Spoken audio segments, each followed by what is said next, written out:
I'm reading from my book, It's Not a Boy. And this is chapter 13, Unlucky for Some, as you will see. I've called it Clouds, the clouds that hung over us before Bonfire Night. And I've done some flowers at the back I picked from the garden, and I've tried to make them look like a bonfire with flames and plumes of smoke. Only you're the judge of whether I've succeeded or not. On with the chapter, and about our guy, which was ready. But before Bonfire Night came, we had to do a lot of waiting, and it was still raining. And we were waiting and waiting and getting more and more impatient, as children do. Then when we were fed up of waiting one night, us kids started to get wild with excitement, even though the dark clouds hadn't stopped pouring from the sky. We ran into the night and tore around faster and faster with our hair glistening and our wet clothes stuck to our bodies. We ran crazily, thinking of all the fun of Bonfire Night and wishing it was Bonfire Night now. We opened our mouths and stuck our tongues out at the raindrops, daring them to spoil our fire on the big night.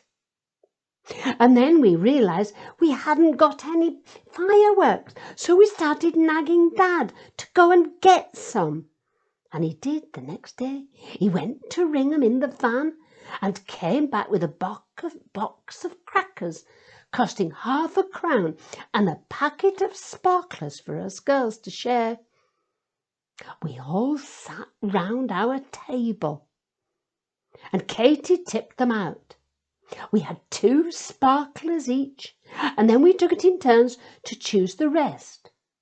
None of us wanted the Catherine wheel because we didn't know what to do with them, and there was always one in each box.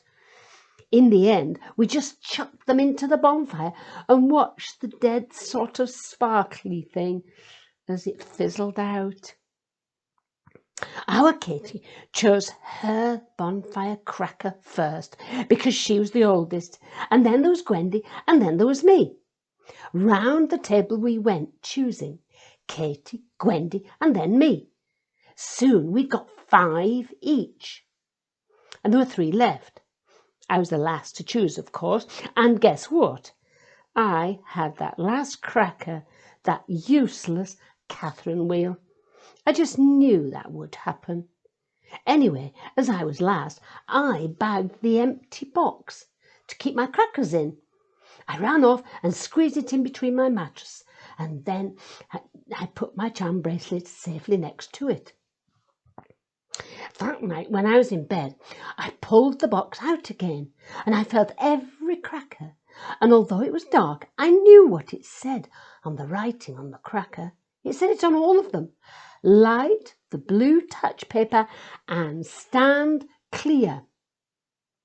Then I thought about what would happen next. All the coloured sparks would go up, and there would be fizzing noises or loud pops and bangs, and we'd watch as they climbed into the sky, and then they would fall invisibly and silently back to the ground.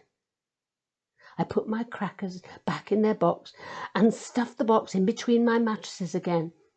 I could feel some gritty gunpowder that had come out, and I rubbed it up and down on my skin, and I could smell its explosive dark smell like Dad's gun cartridges. Excitement surrounded me and filled my bed, but I had a little worry, like the clouds in the sky that crept up on me, just like the worry of the rain. This worry was that sometimes your crackers were duds. And I was really hoping that I didn't have any duds. You see, sometimes when you lit the blue touch paper and stood clear, a cracker didn't take off at all, and we waited and waited for the sparks and noises, but nothing happened. And that was always a sad thing. And there was a worry that stayed with me. Would I have some duds? And would the rain go away? I sometimes wondered if Mouse ever worried. He had every reason to, what with that big cloud over his life, because he lived in Gum Looney Bin. I wondered if he ever thought that he was a dud and could never take off and get on in the world. Maybe that's why he worked so hard, so he could stop thinking about the cloud hanging over him. But I had something else to worry about. As if I hadn't enough. It was that I didn't feel very well. Ever since Hunt Fair, I hadn't felt very well. Even running about in the rain and getting soaked, I was feeling even worse.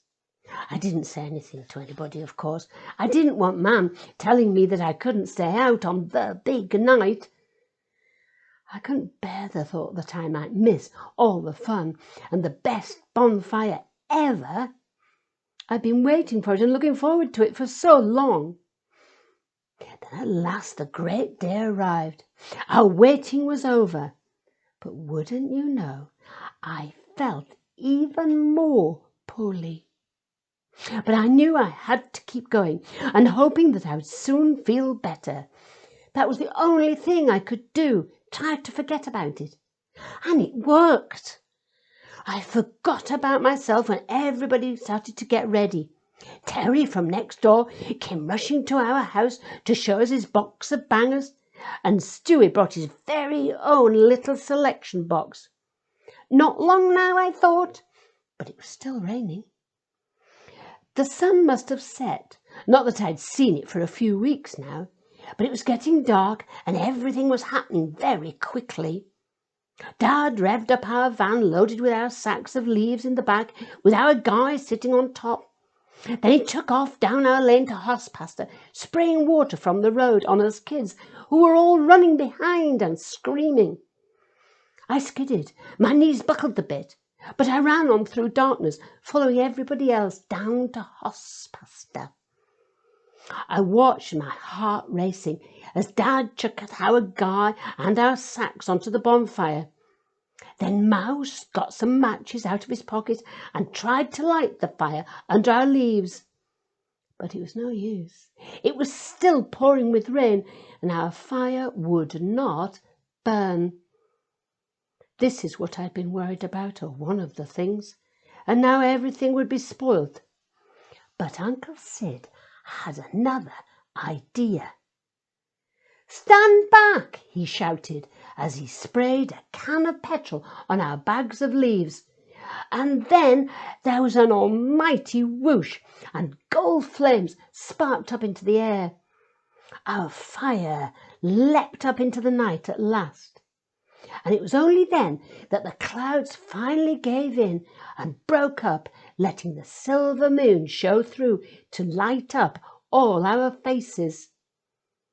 A black, invisible train rattled past with its whistle blaring.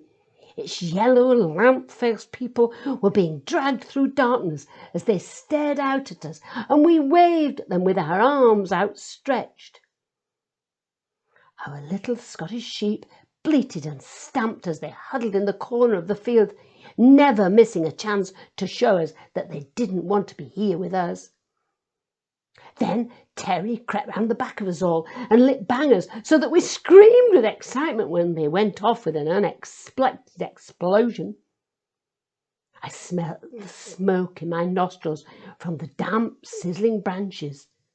Then we lit our sparklers and waved them round and round, making circles of bright, spitting light. The rain clouds hadn't spoilt our fire after all. The fun had started at last, I thought. But I was wrong.